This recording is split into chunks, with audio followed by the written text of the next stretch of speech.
welcome back to Dev Game Club, a weekly podcast in which two veteran game developers look at games from the past to discuss their relevance and impact today. I'm Brett Duville, and I'm joined as always by my co-host, a man who you can find directing the local theater production of No Exit, Tim Longo. Yeah, I'd love to direct that play. Let's do it. I bet you would, yeah. Love that Sartre. Is that 4 characters, something like that? It's just like 3 or 4 characters. Small play, yeah. I think it's 4, yeah. Yeah, it's funny when we... That's the hell is other people. Which is, it's not exactly the theme of this game, but it's not far off. Hell is yourself when you've been separated from yourself. Yeah, that's a good point. Yeah, it's such a funny, man. Like, I don't know if in my original playthrough, if I just raced through like I did this time or what, but like there's just so many details that I just don't remember. I have this sneaking, dreaded feeling that maybe I didn't finish the first time. Like some of the stuff at the end, I'm just like, I do not remember this. But I also have a vivid memory of really enjoying the ending and like liking the story and talking to Reed about it and stuff. So I thought I had finished, right? And I must have, but just like, man, it is just... So there's a lot of stuff, yeah. So we're talking Planescape Torment, of course, and this is our final episode of the two of us discussing it amongst ourselves. Last week we teased that we have plans to have an interview next week, and that looks like it's going to go forward. But yeah, we basically have finished the game, and so we'll spend this first half maybe talking through the weird stuff that happened to us at the end, and how we approached the end. And you kind of blazing through like that is... Yeah, blazing through is really interesting because I ended up spending a fair amount of time over the weekend on this game because I first tried to blaze through and got to the end and was like, oh, I can't do this. I'm not good enough. I mean, I don't, the combat is too difficult. Yeah. And had to go back and then kind of dredged up in my memory, like, what did I do the first time? And we can get to that, I guess, when we actually get to the end boss discussion. But, yeah, this is not a game you can race through, really, in a lot of ways. No, it doesn't. It's definitely not conducive to that. And I mean, I raced through, meaning I did the critical path primarily. You know what I mean? Like, I'm just not doing all the side stuff, which really ends up hurting you for the final boss and your options there. Because I ended up only having one option, but we'll get there. And I actually was looking at your Steam hours and mine. You ended at 34, and I ended at 27. And I was kind of looking at I was also comparing our achievements too to see kind of what, because that kind of tells you like the certain things that you did to compare. It's very interesting. Some of that I don't know if all of mine actually came through for some reason because I actually have turned off the friends thing so that I'm not visible. So I don't know if those are all reported. Maybe not. I should look and see if my numbers match. Because I haven't sort of reconnected that. Oh no, I launched the game.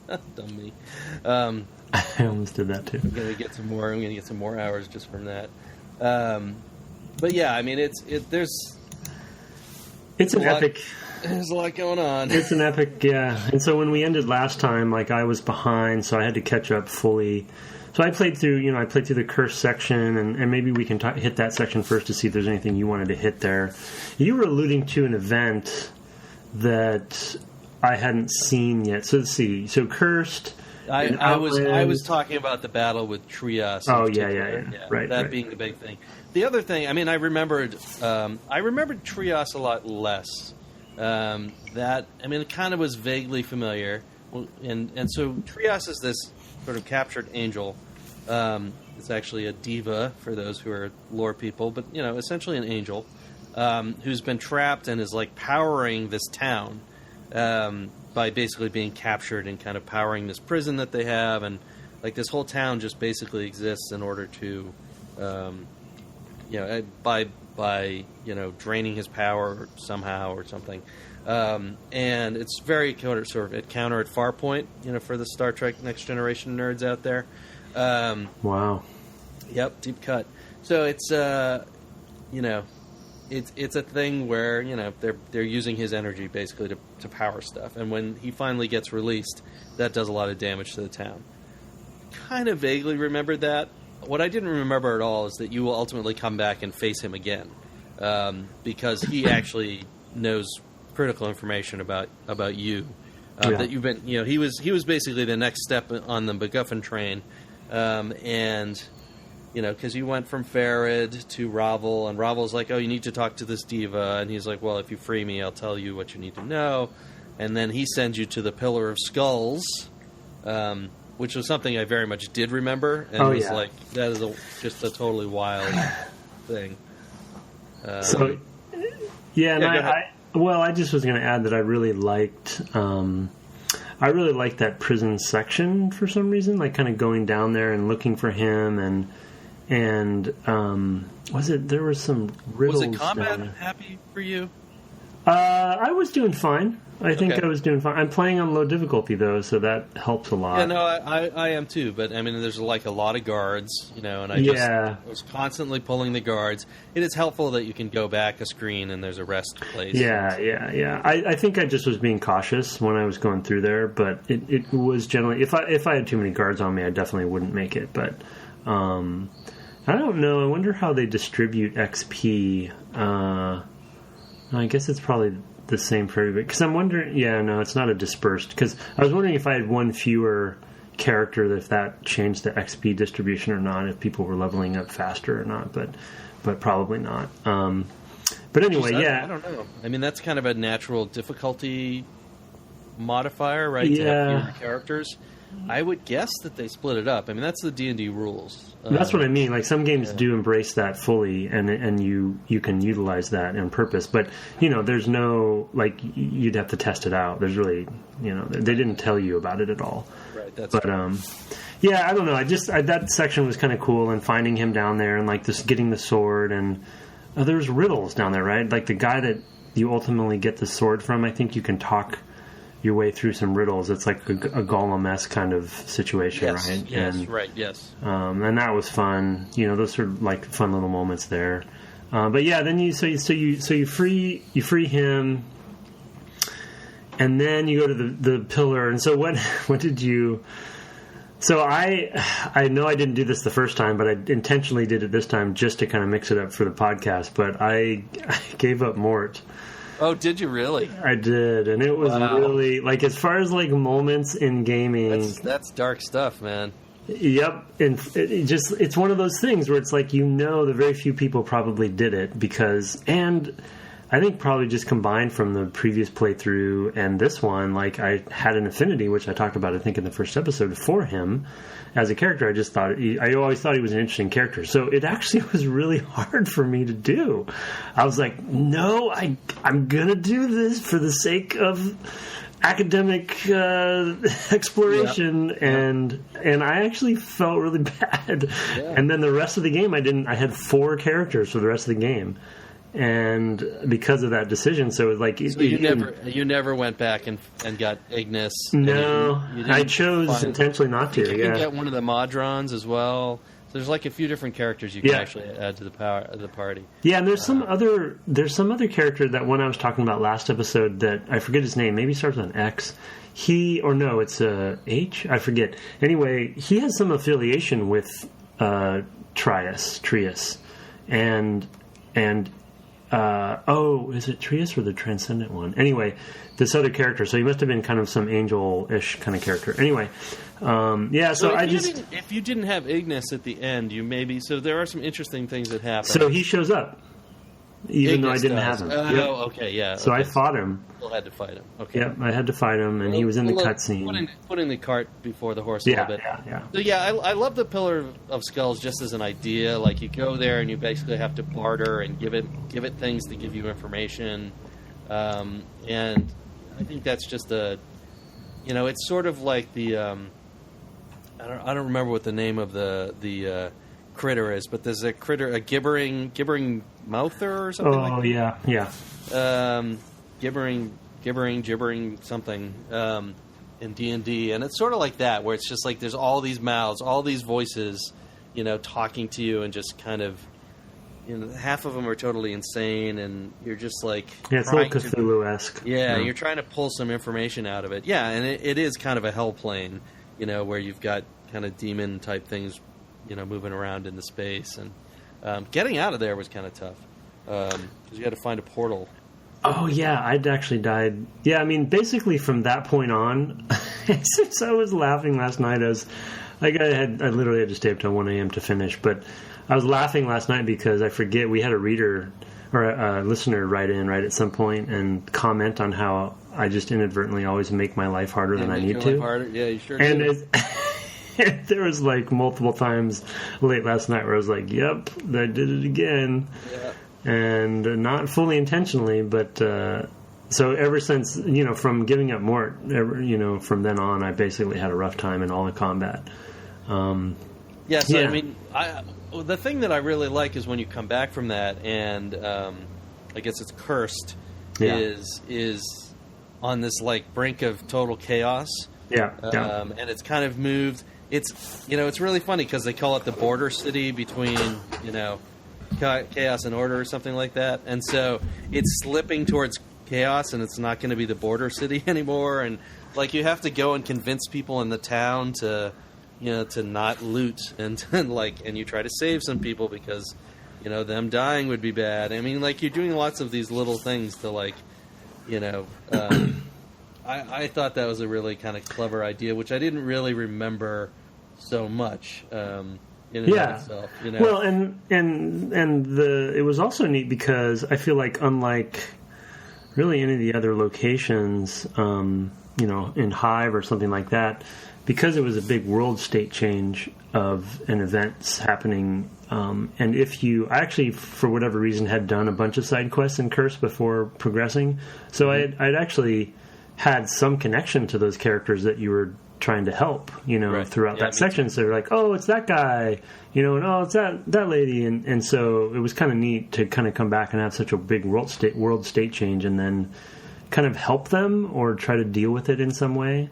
So that was definitely fun, and a surprise. I in the whole Curse section, and really, I guess the whole game, I think I maybe mentioned it before, but there's a bit of Fallout vibe to a lot of this game to me. Even the music and kind of some of the tone of it, not in the Baroque aspect, but just like the desert wasteland kind of feel, especially in Curst. I don't know. You kind of can see maybe that some of Black Isles. Well, and just how everything's very ragged. It's not polished high fantasy. Everybody's dirty, right?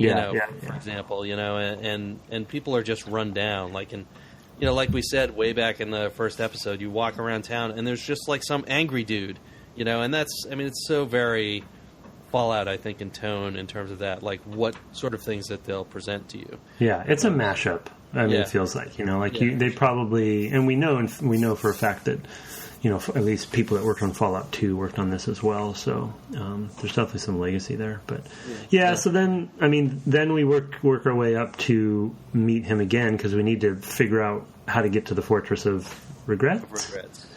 Regrets, yeah, and. So my quick version of my trials and tribulations with that battle so first of all, I got there and kind of went in guns a-blazing and was pretty kind of overconfident. I was like, oh, I'll make this happen. And then just could not beat him in hand to hand, in basically in full on combat. So then I basically reloaded the save quite a ways back. I, for whatever reason, didn't have a good one before I had basically pissed him off to start the combat.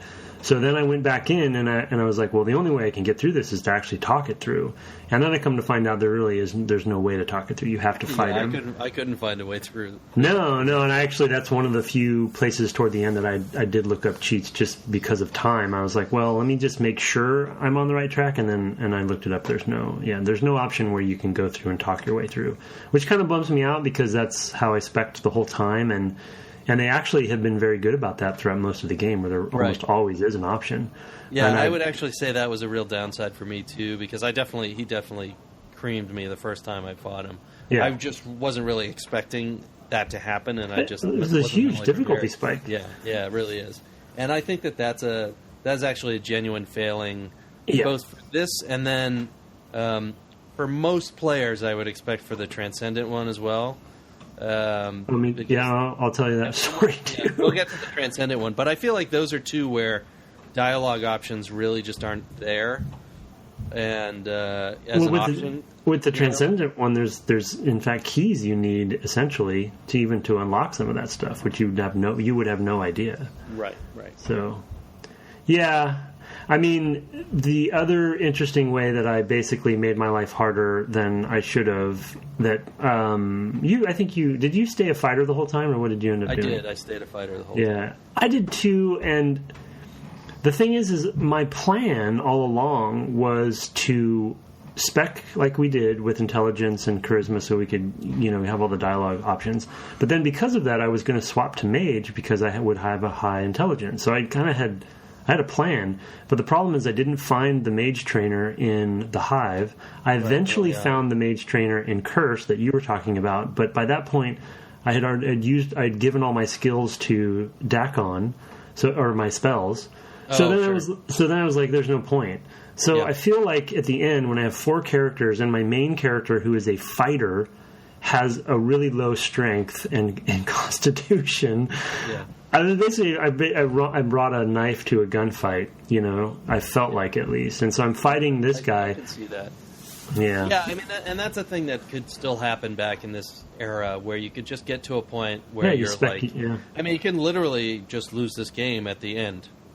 There's actually the game. You can't complete the game. Yeah, there's A-bugs. Screens. Yeah. I mean, I luckily avoided them, but I could see a scenario where you could definitely get into that state. Yeah, I mean, it was certainly possible that if you didn't have saves that went back far enough, you could be doomed. It's highly reliant on saves, basically. And I don't tend to use a ton of saves. I tend to use like a small number that I just cycle through, which is stupid in this day and age. But I just am out of the habit. I just I just use these 3 or 4 or whatever. And I get towards the end, and I'm like, well, I'm keeping this one that's back in the Hive, so I can go back, because that's kind of the point of no return. And I was glad I did. Yeah. So I mean, basically, you can go straight from your battle with Trias, and I mean, I guess my bigger sticking point with that philosophically is like, here is a character in Trias, this diva or angel or whatever, who has what I would consider to be a fundamentally unsound idea, right? And the game is all about like these ideas and like what they mean and how they impact the world and everything. And his idea seems so fundamentally wrong-headed that I really wanted to be able to turn it back on him. Like I felt like that was only fair, Well, there are even some dialogue options that seem to be going in that direction. Exactly. Yeah. They're kind of edging there, but they don't ever really end up with what you think they should. Yeah. Maybe there's just a sort of lacking in the courage of the convictions at that point of like, well, you got to have a battle at some point in this game, Yeah, I think that's it. I think we probably talked about this in other series, but that is one of those failings, or really not failings, but also just pitfalls, where it's just you feel like when you crescendo toward the end of a game, any game really, but in this case, you've had a game that's been so story centric, and you want to mix it up with some variety of mechanics, and so let's give them a real hard battle or a couple battles at the end. Right. And the Transcendent one, you have a couple more options, but still, I think it's kind of unfair how you get those options. But to finish my Trias fighting story, like I had discovered a bit of because I was underpowered for combat, I just discovered a bit of I don't know if I'd call it exploit, but a way to use the combat system in an unexpected way, maybe, in kiting. And so if you can get characters basically, aggroed, to use MMO terms, onto certain characters, they will stay attacking that character, and usually they move slowly. They just walk, right? So I basically I had to kite him in circles while the rest of my party, which were only three other, were basically hitting him in the back. Right. While he was, going after Anna or something like that, and just chipping away, and it just took me forever. I had to do it like 2 or 3 times. That's amazing. And that's how I ended up having to get him. So, I was powered up enough, although I had to use a lot more spells than I had really been using up to that point. Spells I had Ignus, who's this fire mage, and he had all kinds of spells. Yeah. So I used him very heavily and very specifically. I also had Dakon cast some of his spells. Yeah, you used him a lot, yeah. And just to kind of lean into that. And then I pulled Fall from Grace out of the combat so she could just run in and heal on her own. Like, she would just do that if she wasn't told to attack. Yeah. She would just heal. So I was kind of doing all of that stuff. And you had AI on during that? I had AI on. I played AI on the whole game. Yeah, see, I primarily played with it off, so I was doing a lot more micromanaging. I did, like, despite the difficulty curve being kind of wrong for me, when the fight gets that technical and you're doing more min-maxing, I did find some fun in there, but I still think the combat system is just not good. Yeah, it's not really the centerpiece of the game. Sure. Yeah. And that's like I said, courage of their convictions. Like, you haven't made a really strong combat game, don't lean into it. Yeah. It would have been just as satisfying to have a mental chess match with that character, Yeah, yeah. Even to be able to fail that and, like, tick him off and, like, have a dialogue option that takes... And then, sure, I'd probably load again, because then he'd wipe the floor with me. But still, it would be kind of a similar feeling of, like, oh, I figured out, like, why this is the best dialogue option or whatever. There's still an excitement to that, and I just wish that they had kind of pushed through on that.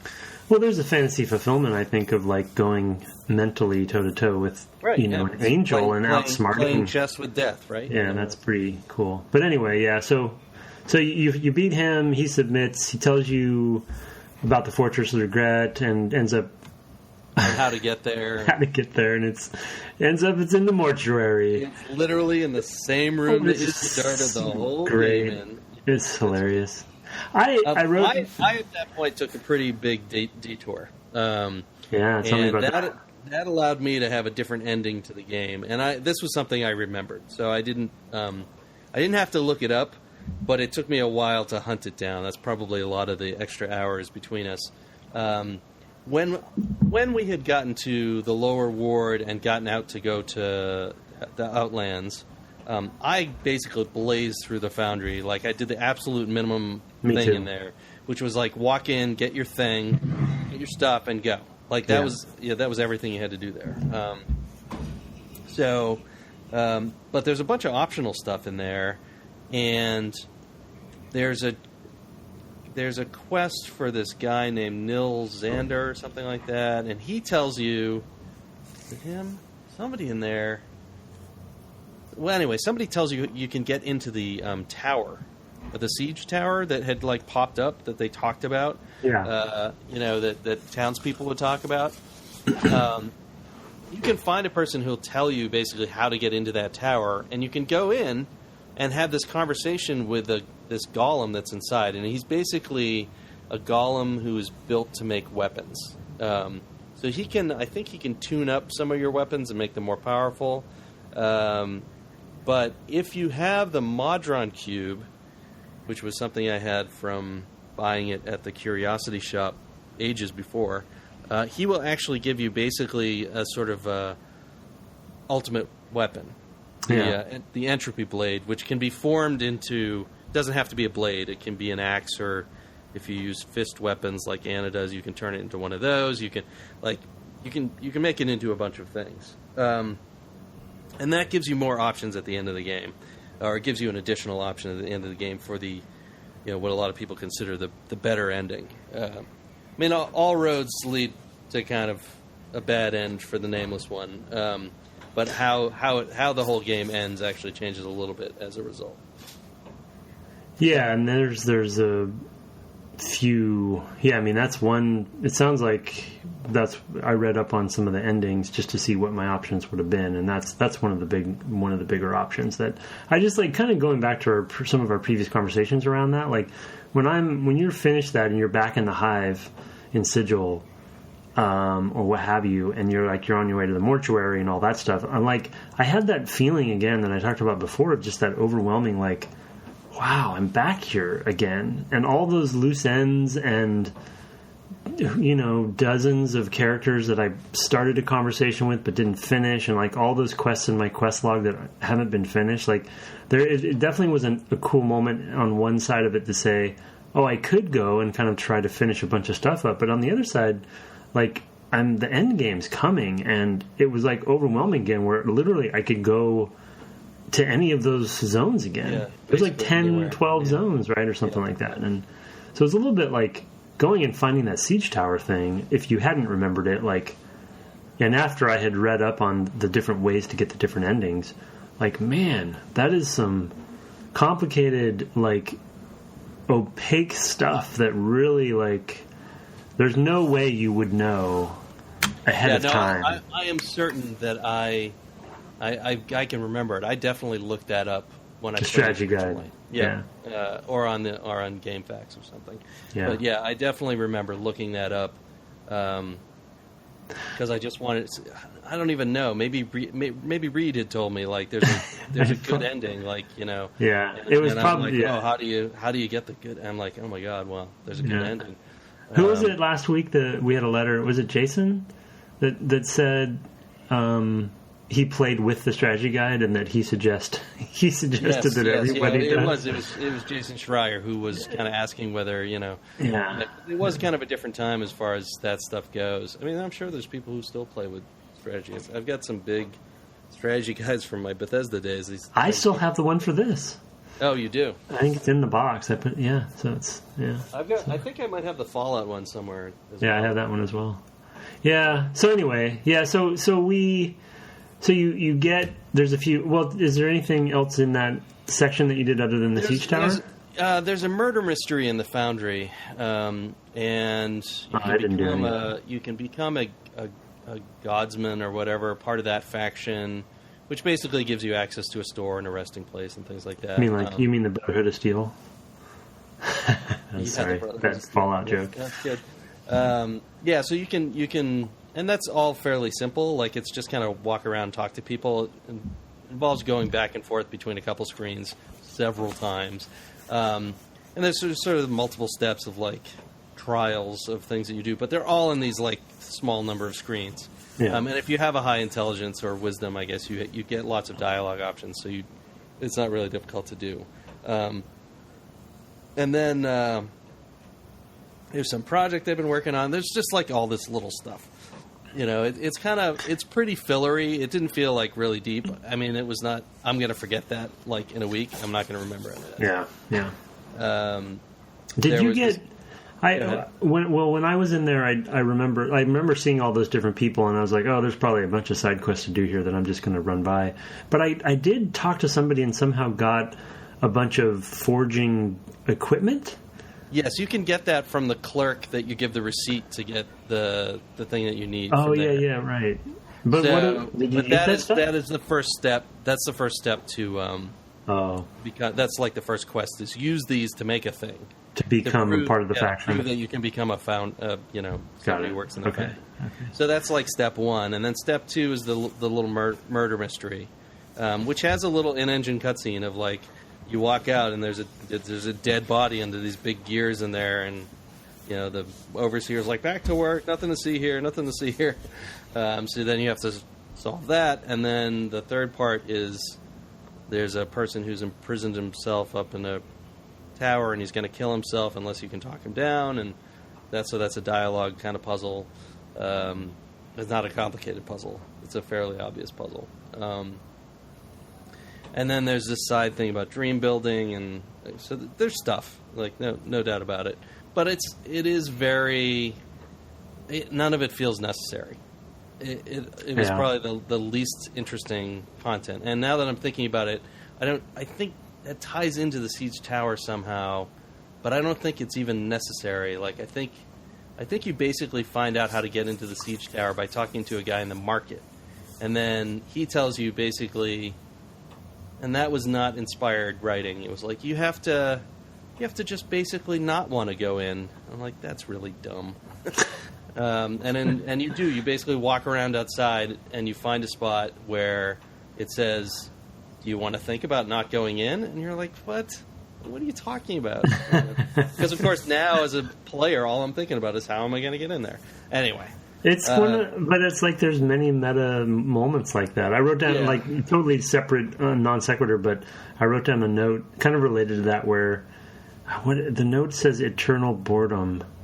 There were, let's see, I'm trying to look at my notes. There was a dialogue tree maybe with the angel or with the guy that had the sword the angel wanted, where they're just talking about this repetitious meta concept, kind of a commentary on playing games, really, and just spending your time. You have this free time to kill because you're eternally bored, and so you're looking for things to do, and it's just, I don't know, I just had a moment of meta where you're kind of thinking about, you're totally right, I'm playing this game right now. Because I don't really need to be doing that. Yeah. So I love that stuff, and I think that's a theme we can talk about in the second segment, because it's that meta theme is all over. But all right, so let's talk about the Fortress of Regret. So there's some stuff there. There's a puzzle. You can run into Dayanara again. That was cool. I like that you could offer the ring, ring back to her. The ring, that was cool. So there's some closure there, I guess. Yep. And it's interesting when you spawn, you're alone, so you wonder what happened to your folks. And then back to your point, the other episode about mazes, like when you get into that first main hall. It's not really a maze per se, but there's a bunch of like teleporters and right. You have to go and flick switches on these bunch of things, and you keep coming back to different locations in there, so you're disoriented. So it's not precisely a maze, but there is a sense of disorientation. Yeah, which is akin to a maze. I felt like there was I think I just accidentally finished it, to be honest. And then finding the portal out was also irritating because they don't really tell you that it appeared. Or I don't remember them telling you. But then also the other thing, which I don't know if it happened to you, but you have a finite amount of lives once you're at the Fortress of Regrets. Did you know that? No, I didn't know that. I actually killed a lot of the shadow guards. So at one point, so I was in my state, right? I already kind of talked about how I'm not the best fighter. Which is another reason why my time was kind of long. Because at a certain point, I didn't have a lot of health stuff left. So you were regenerating? Yeah, I turned the frame rate up in the settings. Oh, my goodness. I just went and did other stuff, and then I'd come back and be like, yeah, I'm back into the high 60s. I could probably take another one. Yeah. So I ended up killing a bunch of ghosts that way. So they weren't endlessly respawning? I felt like at some point I tried to take them all out, but there were just too many for me. No, I got bored of doing that. But I had at that point taken out 6 or 7, and I think that was just enough to kind of lighten the load. Yeah. You can also kind of juke them as you run I did. Around. That's what I ended up doing. I just kind of ran through them and basically made it. But does she give you a clue? Something gives you a clue that that's what you're supposed to do, like run and avoid them. Oh, maybe so. Maybe I don't remember that, but yeah. She might do that. I think she might do that, like or something. Something does. There's something. Oh, if you look at the clock, there's a clock. Yeah, there's a clock. If you look at the clock, it explains to you what you need to do. Yeah. So there is kind of some motivation there, but you're right.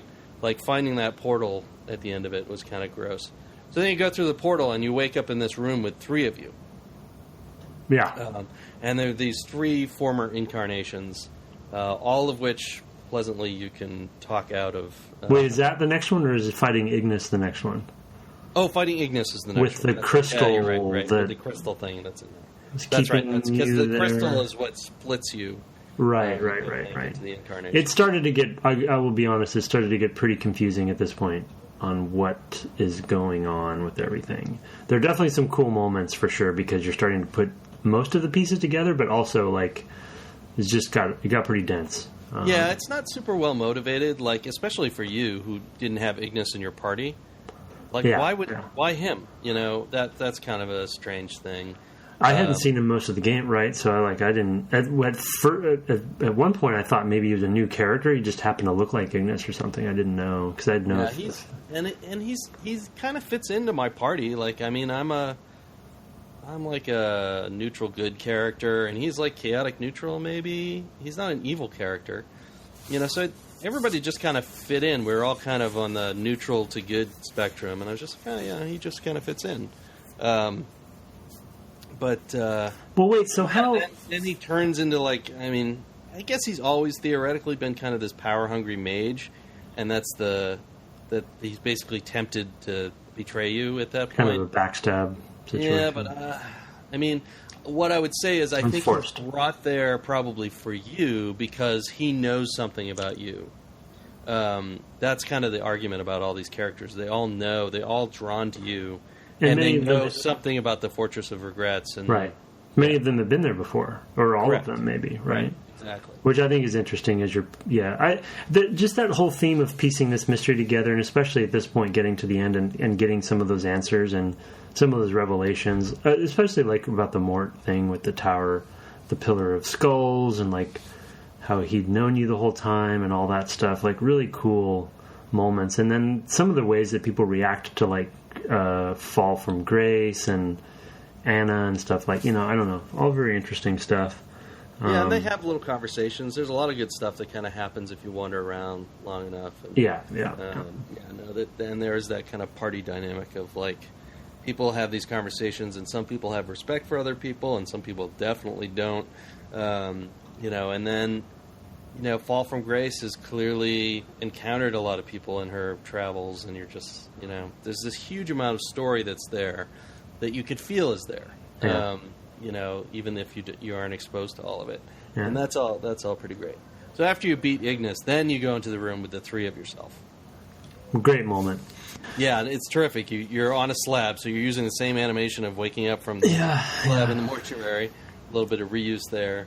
And these three other Nameless Ones walk up, and you have to reintegrate them into your psyche. Now, were you able to do that?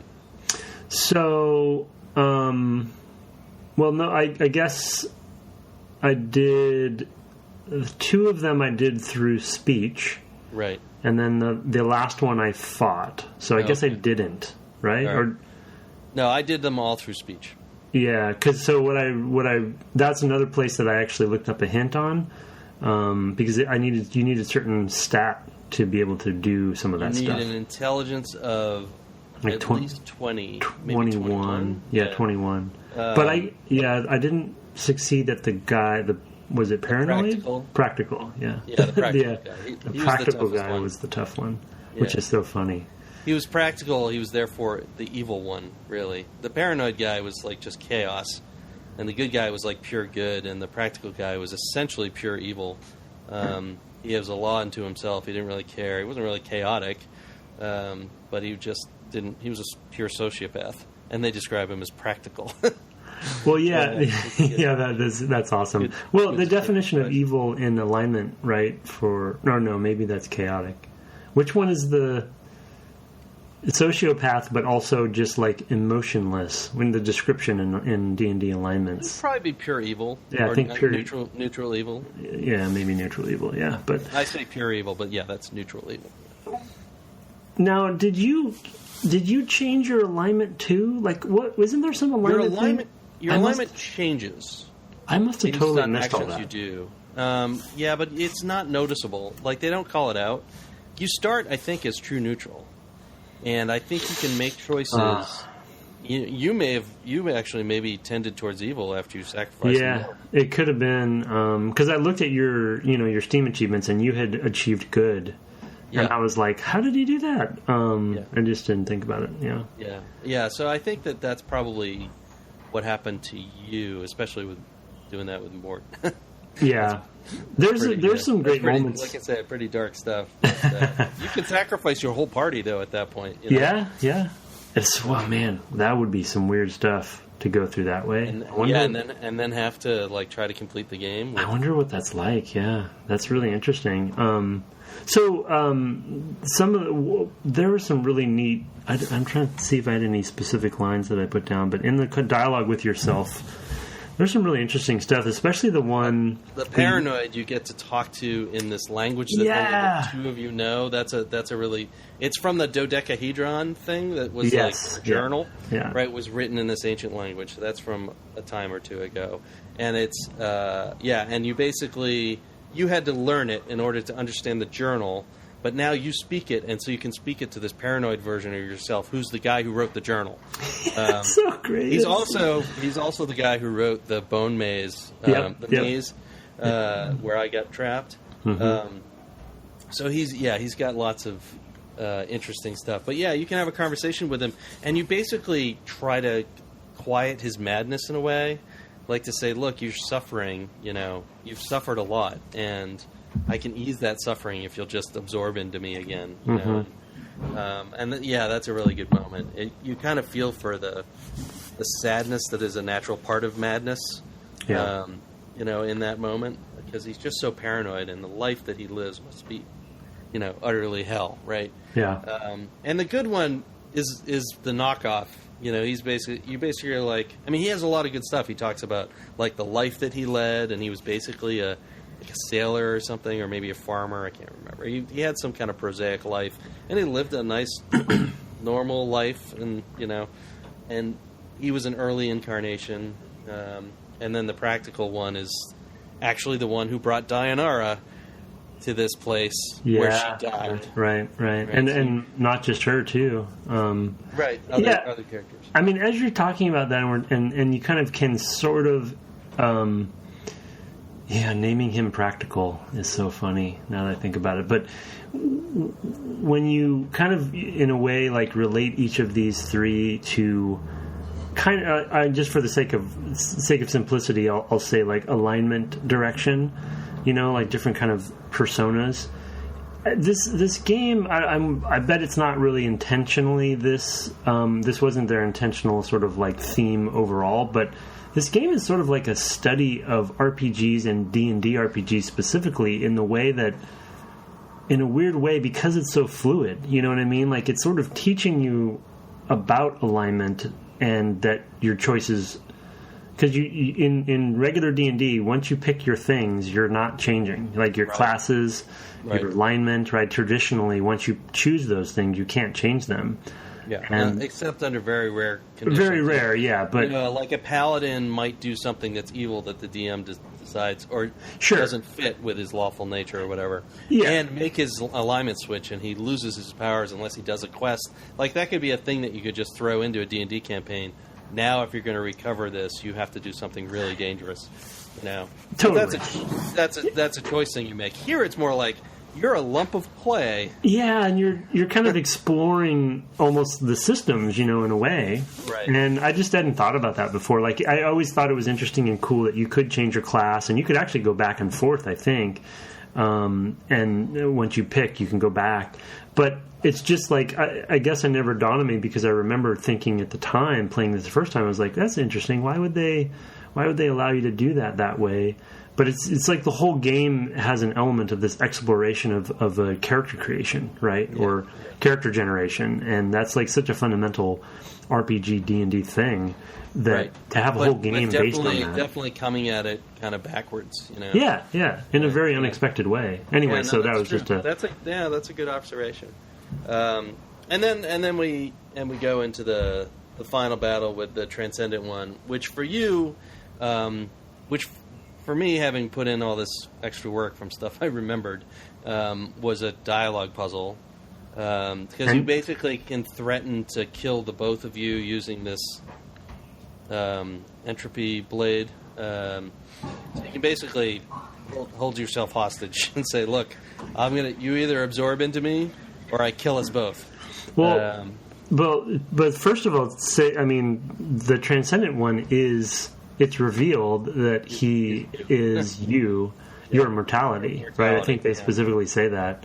Which I had another small note that I wanted to, as just a minor theme that we shouldn't talk too much about, but there's always this conundrum, and I struggle with it even on stuff that I work on too, is that how do you appropriately establish and pace out villain introductions and character arcs?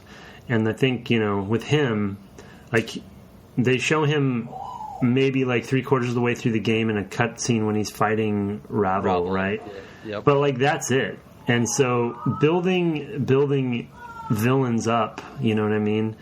It's something you have to be careful with, and I feel like him as a villain, it just didn't, it didn't really land for me. Because you just really didn't interact with him enough. I felt like Rabble was a great foreshadowing and build up. Even Trias was pretty good. That's interesting. I would agree with that. I hadn't really thought about it in those terms. I mean, part of it is that you can talk to him, and he basically explains everything he's been doing and why. And for listeners, right? I mean, he's brought all these characters back to here and been killing people in the real world, or in the sigil plane, to cut off all the people who knew anything about him. So his idea is he's going to kill you here, and now nobody will know about the existence of the Nameless One, or have a way to get back to this place, fundamentally. Right. So he can basically, though he is immortal, seal himself up in this fortress of regrets and just live eternity that way. Yeah, he's mortality, but he wants immortality in a way, right? Yeah. But again, like I guess my point is, because I've made the same mistake in villain development. It's like I guess I would have liked to have had some interactions of foreshadowing with him throughout the game that. Not necessarily giving things away, but like builds up to this point, right? Where you're like, who is this guy? Because he looks so wacky, and the character design is just kind of ridiculous in a way. There's no way you would have guessed that he was your mortality, right? It's not like he's a twin or something. So I don't know. It's just a small comment on the trickiness of building up to villains, because this is supposed to be the payoff for the whole game, right? So he is ultimately in control of the shadows that killed Farid. That's true, I guess. Somebody else, but they don't draw a very strong connection to that, and that's very easy to miss, and visually not there at all. Like it's not apparent. I guess there's also somebody very early on, like in the Dustmen or something. I can't remember. I guess somebody talked about him, huh? Yeah, and actually somebody early was killed, I think, that way too. I can't remember. So see, it's 30-something hours ago, so I don't remember what it was. But there's a couple characters who get killed that way, who kind of helped you out, and you get. You're kind of like, oh, okay. I don't know what's going on with that, and it doesn't tie that together very well. Well, it's also so long ago. Like, you need... I guess my point is for this to build up... You need to refresh the player on, like, this is your enemy. Regular intervals sort of kind of challenge, but anyway, minor note. But, I mean, your way was merging and threatening, right? Right. There's a way that you could use the... I guess there's a way to find your real name from the bronze sphere. Right, which I had gone back and gotten off of Farid's dead body, but when I used it... Oh, that's how you get it. Yes, okay. When I used it, I had... That was a pain, actually, because then I had to fight my way back out of there. But when I used it, I think it lowered a couple of my stats or something. Something bad happened, and I was like, oh... I guess I don't want to do that, and I just kind of carried it, and so I had it at the end of the game. Oh, I see. So yeah, right. But I didn't use it. You reloaded, yeah. And then there's a couple other ways, and then the way that I ended up having to do it, because I didn't have the blade or the dagger or whatever, I didn't have the information from the sphere, I didn't have a high enough wisdom, which I think was the stat that I looked up to do a couple other dialogue options to even if I had some of those objects. And so my only option was to either fight him one-on-one, or you could convince him that the shadows were running amok, essentially, and he leaves for a time, and then when he leaves, you're able to resurrect all of your dead companions in the room, Oh, that's cool. And then so that's what I did, and full disclosure, I did look that up in that ending. But then you had help for the... So then I had help. So the four of us, our mighty band of four, used my usual cheesy tactics to... dragged him around the... just like, doing the old aggro trick and kiting him around and kind of... He doesn't actually move as much as the others do, so it was a little bit of a pain, but... And I didn't actually find him ultimately as hard as Trias was, but so it just ended up being a good old fight at the end, and he dies. And so when he dies for you, or for me, when he dies, they play a little cinematic of just him like disintegrating and blowing up. For you, it's more like he sucks into you in a way. Like so you it's get a different reunified. video. Yeah, a little bit. Yeah, and then you get a chance to say goodbye to all the other characters. Oh, basically. Really? Yeah. Oh, that's cool. I didn't get to see that. Right, because that's what makes this technically the better ending. Yeah, okay. Yeah. You get to have this quick conversation with everybody, and they basically say what I've learned from you, or that, that sort of thing, and... Oh, that sounds familiar. I think maybe that's what I did the first time. Yeah, and then, I think in all versions, though, you end up then descending back to... maybe Carceri or something. Yeah, there's like a battle going on. It felt like that was the Outlands. Go to the Batezu Denari War. The right, Blood. The Blood War. The Blood War. So, I wanted to ask, like, that final moment, I guess, and there's actually a little bit of voiceover there in a woman's voice, maybe Dianara's. Dianara's, I think. The what's the true nature of man or whatever.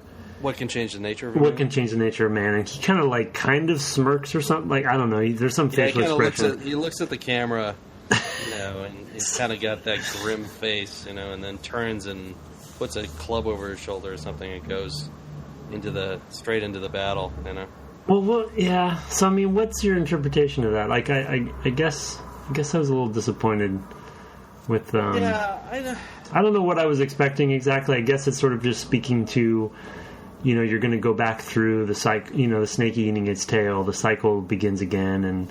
It does sort of have that feeling, but I also get the sense that now he's going to just die. That's true. He's going to go into battle and he's not going to wake up. This is in a way his Valhalla, he's in, but it is a Valhalla where he doesn't, at a certain point he'll get killed and that'll be the end of it. Yeah. But he has an awful lot of experience at this point to draw on, so it might take a long time. So it also feels like he's going to...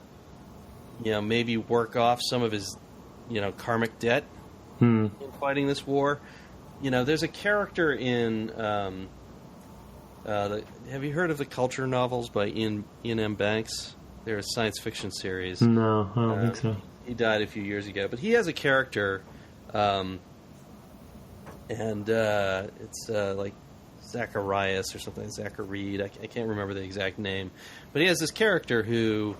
in one of the books is fighting just battle after battle after battle after battle, and you don't actually know for a long time that's who the character is, and he's basically doing it as penance for something really, really dreadful he did in another book. And he's in like these virtual hells, and it's like it feels like that to me a little bit. That was kind of my touch point of like, oh, this is kind of what that's about, is sort of penance, sort of like this is what he knows how to do. Yeah. Sort of like he needs to pull himself out of society now because there's no fit place for him, except in a world of carnage. Like there's just nothing. Yeah, Just everywhere he goes, he creates damage and destruction. Yeah. Why not go to the place where that's happening anyway? I guess is kind of what I take from it. Yeah. So. Well, and I just keep coming back to. I just feel like the one sentence theme for this game is that, what can change the nature of man motif, and if your answer to that is nothing, which I feel like is kind of what they are kind of trying to say, at least that's my interpretation, and that was my answer when I chose it. It's like, well, he is a fighter, a warrior, etc., and even though he now has his mortality, and technically he should, in a way, now that he has it, go live, and the rest of his, die of old age in the hive someplace or something, Instead, he's going to go into battle and maybe die, but he'll fight doing it. But that's just his nature. He's not going to change, even though he has overcome this just huge obstacle of finding out his identity and getting his mortality back and all that stuff. I guess in my case, let's see, if he merged, you get your mortality back in both ways, I guess, because I killed him, so I got it back, and you merged. And got it back. Okay, so it's the same. I think all roads lead to that final cutscene. That cutscene. There's like one way this game ends. Yeah. And so I guess I don't know. I mean, it's because it's weird because it feels to me like, as we were pointing out, in a lot of ways you are changing the nature of this man. Because you could be any one of a number of alignments based on choices you make, and you could choose to switch back and forth between different things. But yeah, I mean, I think fundamentally at his core, the Nameless One is one kind of thing, and that's what he's kind of going in there to work off. Yeah. I feel like if they were leaning into you can change the nature, we're probably over-talking this now, but it's fun. If you can change the nature of man, then they would have had multiple ending cutscenes. You know what I mean? Like, we're kind of like related to your choices, but when usually games that all end in the diamond motif, right, where you start at a point, branch out, and then everyone ends at the same point, no matter how you play. Usually that's a negative, right, where people will complain about that. But in this case, I wonder if it's actually a positive because it's how it should be. And now I'm probably over justifying but Fallout before this had multiple endings, so yeah, right. Yeah, no, I think it's fitting here, and I think that, but a lot of D&D games, all the Baldur's Gate games basically end the same way, and Icewind Dale 1 and 2 basically end the same way. They guess. all come to an ending. There's really not a branching ending, I don't think, after that. But you're an avatar character in those, and I guess you're sort of like the specific one or whatever. Yeah, you're right. Yeah, so they kind of do mold it that way, but it can be very unsatisfying to have how many endings is enough, and if you're not able to do a lot of different endings, then maybe one is the right answer. Yeah. Well, then you look at BioShock and how ticked people were that there were I just killed one baby girl. And I got this bad ending. I was like, well, how many is enough? How many dead, little girls are enough to get the bad ending? What a complaint, yeah. You monster. There's only two, the two endings for that game. And it's like, well, I'm not sure that there needs to be more than two. Yeah. But, I just kind of, where is the threshold? There's a lot of, I do like the way Fallout ends, but it's really just these different things could end in a couple different ways. Yeah, those are kind of stitch it together. Which is that's a great way to do that. That's a great solution to a really hard problem of it's like, oh, really, you just make 2 of everything, and now if you have 6, you've got 64.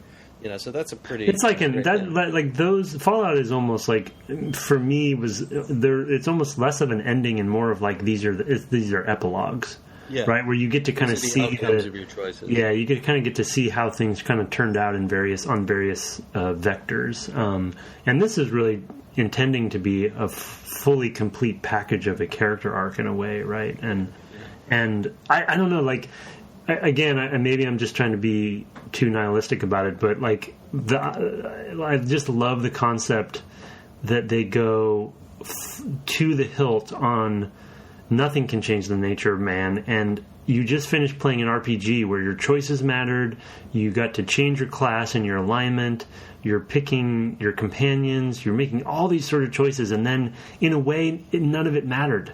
You know what I mean? Even the ending thing, the ending boss in Exchange could have gone a bunch of different ways. But ultimately it doesn't matter. It's what does it all matter? It's nothing matters. It's They're all going to be in the tomb eventually. You're all going to be food for the Dustmen at some point. Yeah, it's like that's some bold stuff. The circularity of going back to the mortuary, I think, really emphasizes that. Oh my god, yeah, like that's a really good point too. It's like, I don't know, they're as frustrated as I got at times, and obviously usually it's because I'm trying to rush, and I know I need to fix that problem, but I just like there's so many unique things about this game, regardless of the Infinity Engine, impact of one of the reasons that we're playing this, but really just as a game, and it's just a very unique, diamond in the rough kind of situation, in a lot of unexpected ways, and I wish, like, as I do, I think with every game we play, like I really like want to go back and like milk it for everything and like squeeze the blood out of everything, and because I feel like I missed so much, and I enjoyed it, and kind of ended under leveled and all that kind of stuff, and I had my own regrets. Oh, well, let's just leave it there and take a break, and we'll come back in a minute. Yeah. Okay.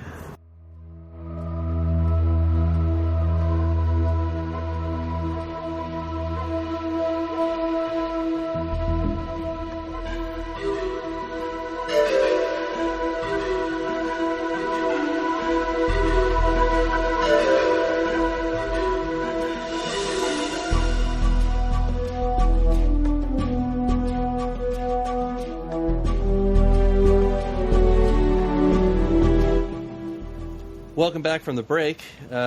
We probably are not going to spend a lot of time on pillars this time. It's one of the things that I think we kept coming back to again and again. It was easy to talk about pillars throughout playing the game. I think then I think everyone can identify what we'll say. I mean, we can hit them really quick and kind of refresh them. But for me, the thing that I think most about this game, more than a lot of the games that we play, is just how strong the theme is.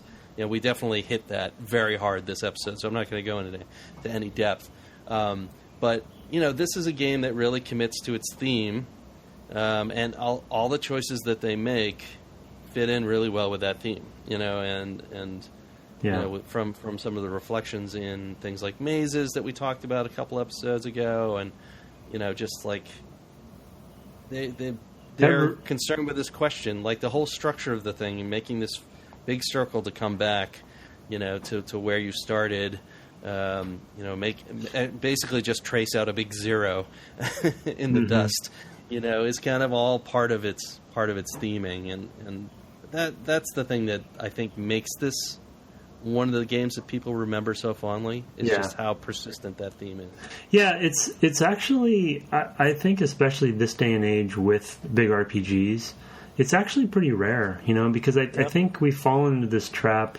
Well, I mean, I haven't because I haven't made an RPG yet. But I think game development has fallen into this trap from an RPG perspective, at least as a player, where we feel like we have to, and my understanding, though I haven't played it, of like Dragon Age Inquisition is, there is a lot of content there, and there's this feeling of need to just fill and fill and fill, and Witcher's the same way.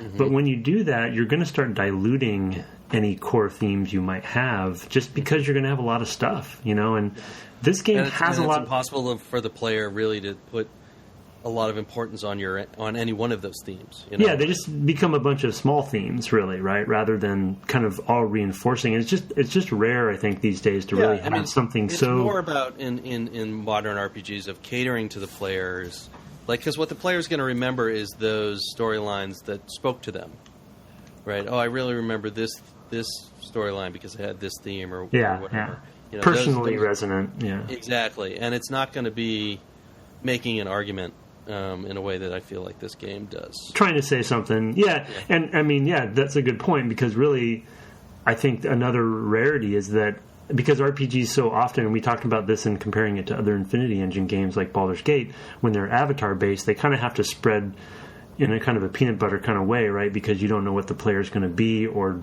choose to do, because you don't know what the character is. But you got to hand it to them in this era to pick a main character give that character a story in a kind of adventure game kind of way, or really even a novel kind of way, or film and linear medium, and then they just wrote completely around and focused on that one story and thread, and they have a lot of great mystery about it, so you're still discovering stuff, but it's a bold move to be that committed to that when you're in an RPG, when the whole point of an RPG is to give the player ownership and and agency and options, and I think that's, like you said, that's got to be one of the reasons why this one stands out in this sea of peanut butter, where there's just where they're trying to accommodate.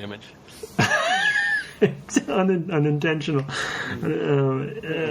Anyway, yeah, just that where they're trying to cater to everybody, like you said, and then this one's like, no, we're not going to cater to everybody per se.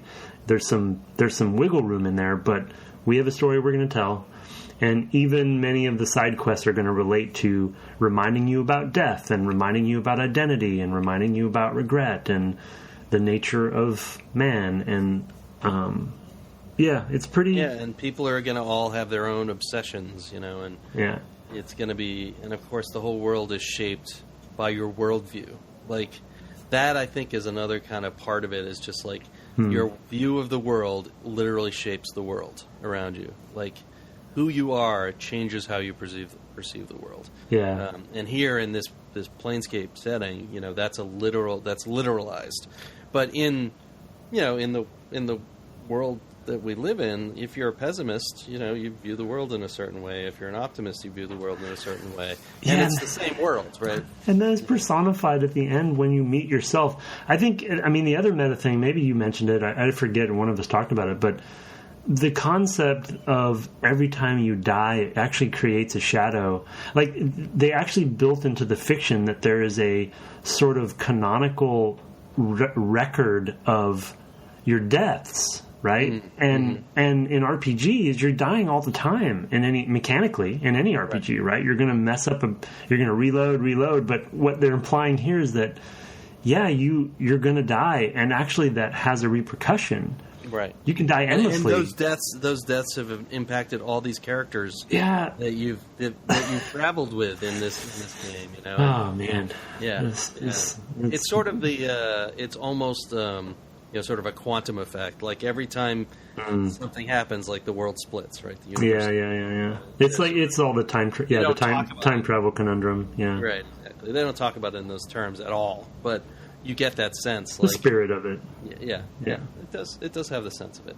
The other quick theme that I would say is more of a sub theme that I just wanted to mention and reiterate that we talked about is, I do also love that they challenge RPG tropes and kind of turn things on its head as often as they could, and we mentioned some examples. Though that can be bewildering.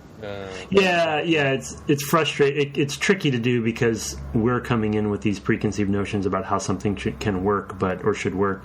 But the example for me that I will always have a takeaway for this game is the Undercity section in the Hive. I forget what it was called. The Drowned Nations, and that section where you have, hive mind rats casting spells and talking zombies, and you can learn to speak zombie, and ghouls and zombies and skeletons are living together, and it's like all of these tropes that they just turned on their head, and it was just kind of, as we talked about, not to rehash it, just delightful for people who are so ingrained into traditional RPGs to kind of have that stuff challenged. So I really appreciated that. Have all those characters who are normally just fodder, but have them all have written content and like going around and talking to all the skeletons. There's some great stuff in there, and then having the ability to solve that puzzle with the skull 6 different ways. Oh yeah, that was a great revelation when you looked that up. Yeah, I couldn't believe it. And then just puzzles in general, right? I think another pillar for sure is just embracing puzzles in an RPG like this. None of the other Infinity Engine games go into this depth. No, not nearly. It's just puzzles. It's basically an adventure game. Yeah. So. Yeah, and that comes through both in the dialogue and the writing. And, Yeah. Because there are lots of different sorts of puzzles. There are, like I said, mazes, but there's also pure lock puzzles, and key puzzles, and then the dialogue too, which sometimes I guess probably relies a bit on your stats, So yeah, chunky though. Like, man, the chunkiest dialogue you're going to see in an RPG. For sure, definitely set it apart. I think we'll put in a pin in there, and we teased it last week. We're going to have a guest on next week. Yeah, and we're really looking forward to that. So you should all come and tune in, and we will pick his brain about this game. I did want to read one email that we got because it brought up something that we kind of briefly talked about. You brought it up almost as an aside.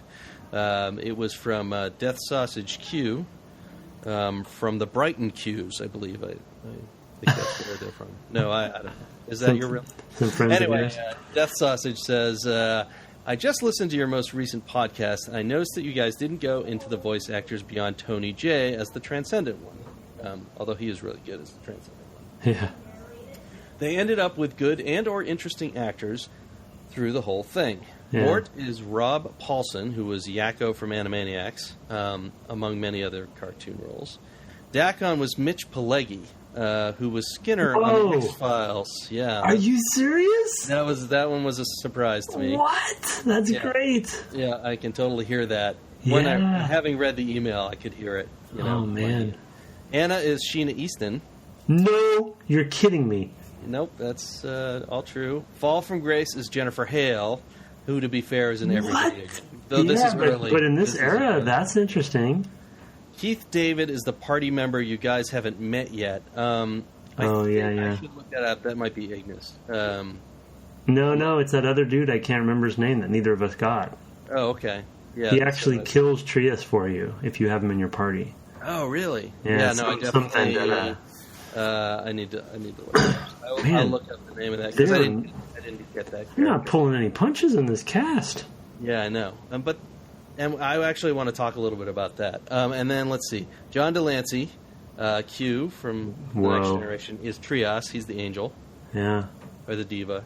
Dan Castellaneta, who's Homer Simpson. He's the Modron character you can get. And Death Sausage closes by saying, this is a remarkable cast. Oh, my God, yes. Yeah, it really is. We didn't talk a lot about it. There isn't tons of voice acting, which is part of why I don't think we really went into it very much. There's just not a lot of dialogue. But that kind of made me think about, God, I need to find an actual list of the... When it happens, it's really noticeable, right? Especially when they talk to each other. And actually, what I would say is when it comes to RPGs, this is my favorite style of voice acting, which is to say establishing voice acting and maybe flavorful voice acting. In your head, and then you... Yeah, and now whenever you read that character, as long as there's enough distinction between them, that's what you hear. Mm-hmm. And for me... I'd much rather have that than a fully voiced RPG. And the reason I say that is that it gives the writers more time. Because if you've got all this writing to do, tons and tons of writing to do, that takes forever just to get down your first draft. Now you get to have as many drafts as you can get in before they record. Because recording, if you've got all that text, has to happen quite a ways out from when you actually ship.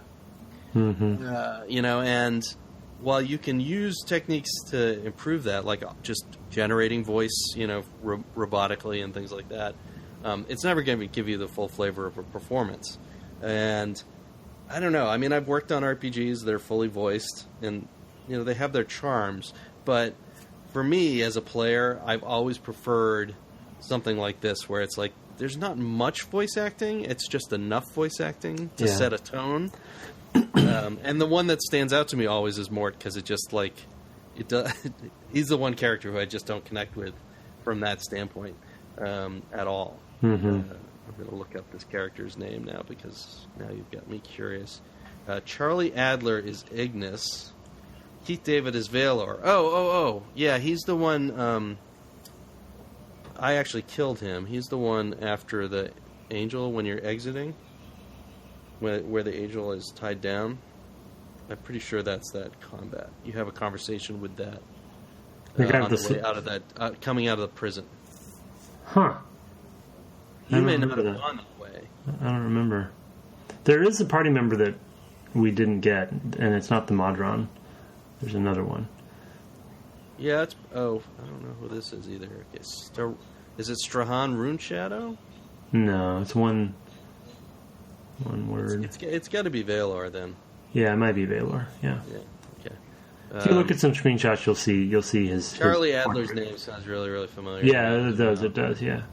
But, it's not only does it give them more time, but to be honest, like the chunky dialogue we're talking about, like you'd never record listen to all that. Yeah. You'd never record that. Like the lines are always cut down to a degree where they are manageable, even just for the performer, because it's really taxing to be a voice actor. You know, like you're speaking a lot of lines in a given session. That's your instrument, right? I mean, it's as if people don't realize like just emotes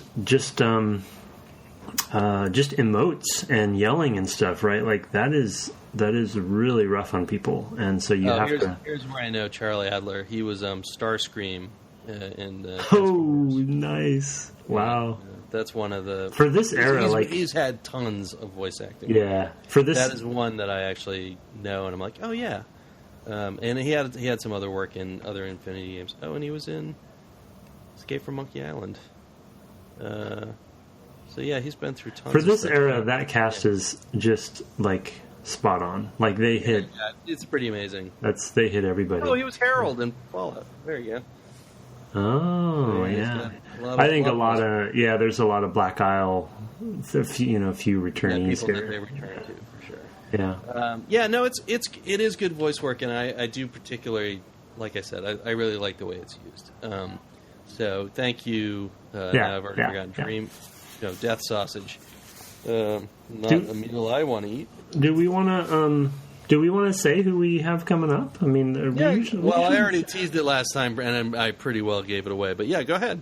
Well, I mean, it's Chris Avalon's. We've secured him to come on. So yeah, he'll be on with us to plug it a little bit, and people definitely like the interviews probably more than any other episode. So definitely come back and listen. Yeah, for sure. Do you want, one thing we didn't do last time that we were going to do was somebody asked how we chose our games. And we talked a little bit about it, and I thought, that's right. Just spring this on you. Yeah. About doing a little impromptu, on-air meeting of why we would pick a particular game. Mm-hmm. The next game we're going to play, and we don't know how much we'll play the first time, but is Half-Life. Yeah. What is it? That's 1998, I believe. We haven't. 98 was the year. That was an infamous year. StarCraft 2 came out, or StarCraft came out. Half-Life, Metal Gear Solid. It's a pretty amazing landmark year. I'm forgetting some other landmark games. Yeah, I look back on that year fondly. The year that the first-person shooter bar was raised, I think, in a lot of ways, by this game. I think so, and that's part of why we chose it, right? Yeah, a little call out to friend of the show, friend of mine that Brett doesn't know, but Jeff Morris, who kind of poked me and said, "Hey, you guys haven't done a traditional shooter yet," and we've done some hybrids, but it's true. We definitely like, for both of us, shooters, have a place in our past and in my present and in my heart. And definitely Half-Life, I think, is a really good one to start with, because I think it really is a fork in the road for that genre in so many ways.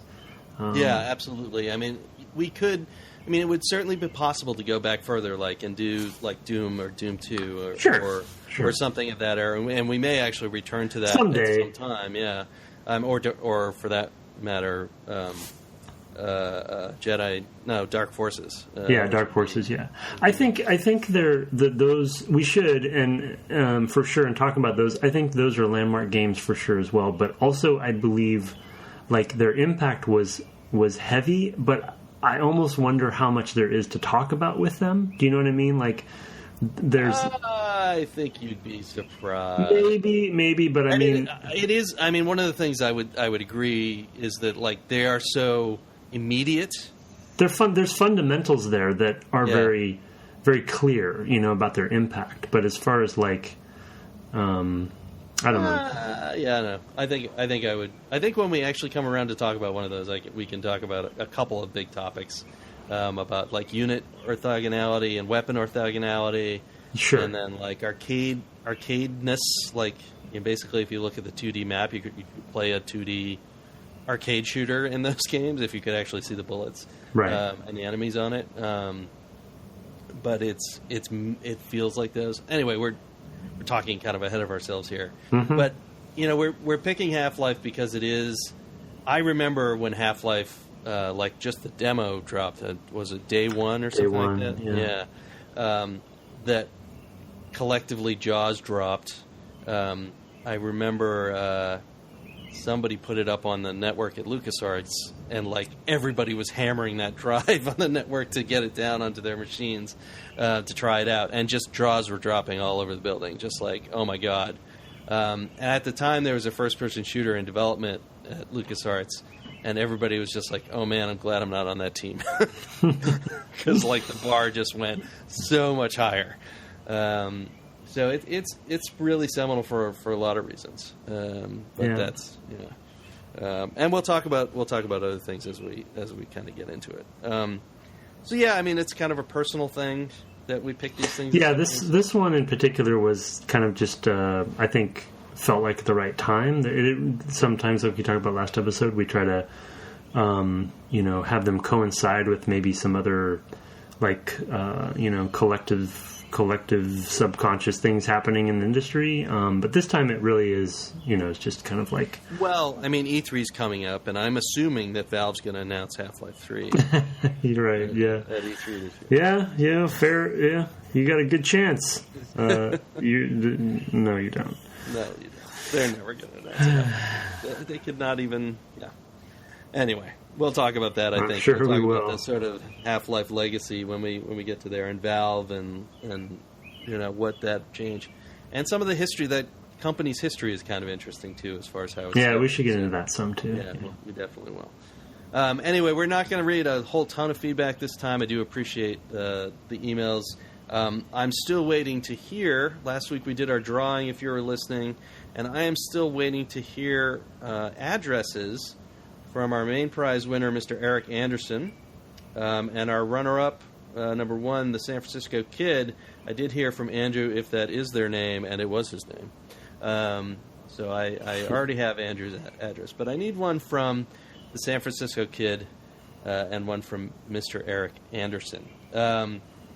We have those gifts for you. Please shoot an email to devgameclub@gmail.com. So that I know where to send this stuff. We will look forward to maybe at some point giving away more stuff. Probably be another 75 reviews or so. So keep bringing them in, and we'll read some of them next week on the show, maybe in a short follow-up segment.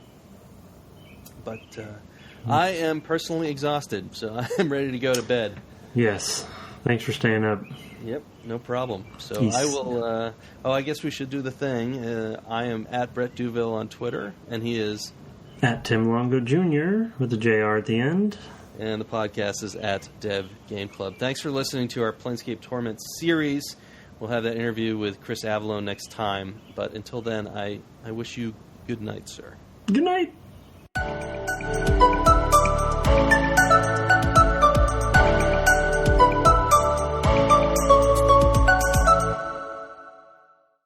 Do you have a bird? The birds are still singing outside. Oh, okay, that's outside.